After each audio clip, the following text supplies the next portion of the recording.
Hi guys, Jennifer Adamson here with tips, tricks, and tutorials. Today we're going to be talking about Kakasana, crow pose, which is an arm balance. It requires strength of the upper body and the core, and also flexibility of the wrist and the hips. We'll be starting at ground zero and working our way up toward the posture. Prop-wise, grab a pillow, a block, or a blanket that you can fold, something soft to put in front of you in case you happen to fall. We'll be starting out and standing on our mats. Have your block handy in case you need it. We'll start out in standing with the feet slightly wider than hips width, heels in, toes out. Take the hands to the heart. Dropping into our squat, start to bend the knees, lowering the hips toward the heels. If you need to support your bottom with a block or even two, that's always an option. This posture here is useful for opening up the hips and also stretching out the wrist. So if you notice here, my wrists are level with my elbows. If I want to work on flexibility of the wrist, I can press the palms together and then start to lower the hands toward the mat, keeping the elbows in place. You'll notice that the angle between the top of the hands and the forearms decreases. It's essentially the same position that the wrist will be in the posture. So if I were to take it apart, it would look like this when it's on the mat. So this is a great alternative for a pro. If you've been practicing this a while and you say, well, the flexibility isn't my problem, it's the strength. I'll show you a few strengthening exercises as well.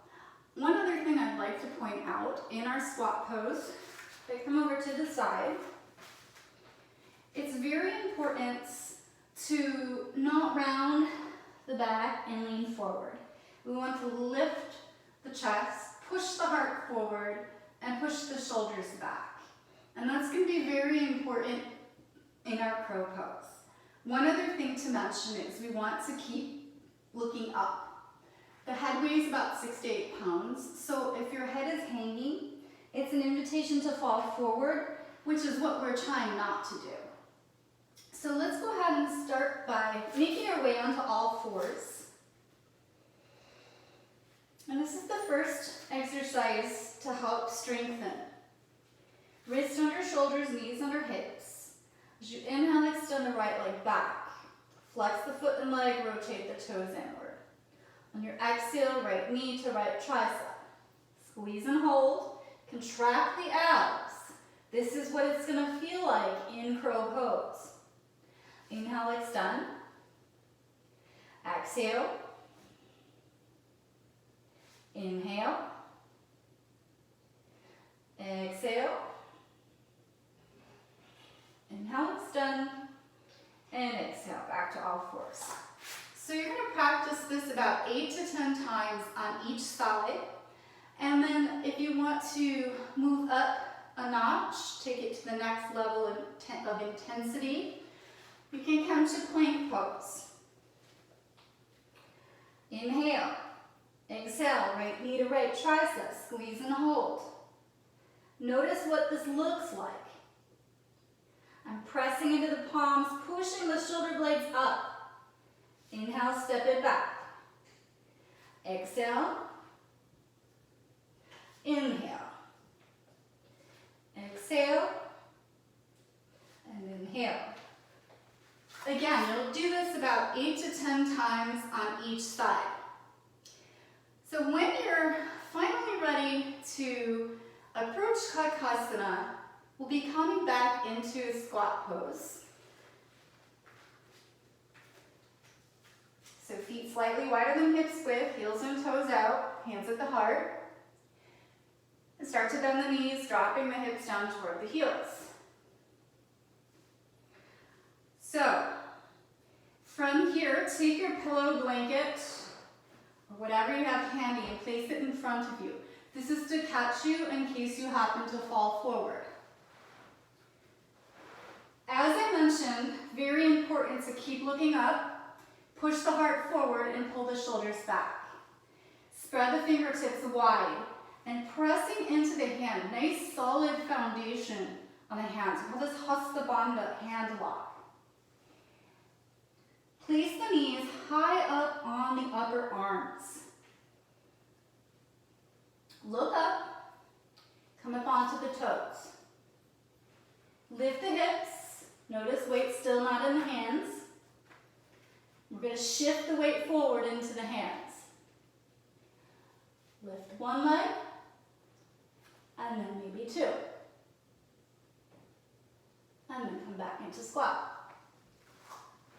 And I'll show you how you can use the block for this position as well.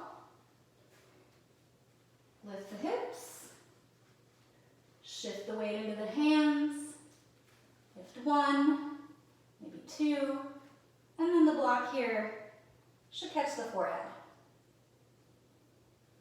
Coming back into squat. All right, once again, coming into crow, I'd like to show you how one of the strengthening exercises that we did relates to this posture.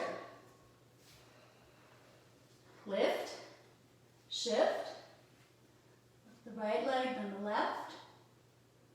And if you take a look up here,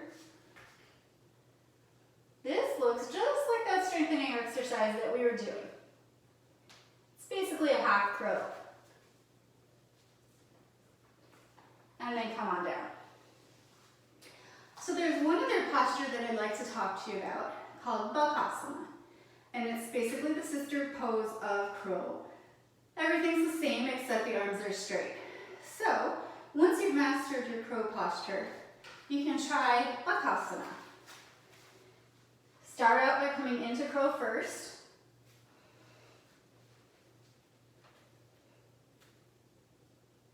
And then straightening the arms. Coming back to crow. And back to squat. So there you have it. Please be patient with your body as your body gets strong and builds the flexibility required for these postures. If you have any questions, please leave them in the comments. Thank you for joining me today. Have a great week.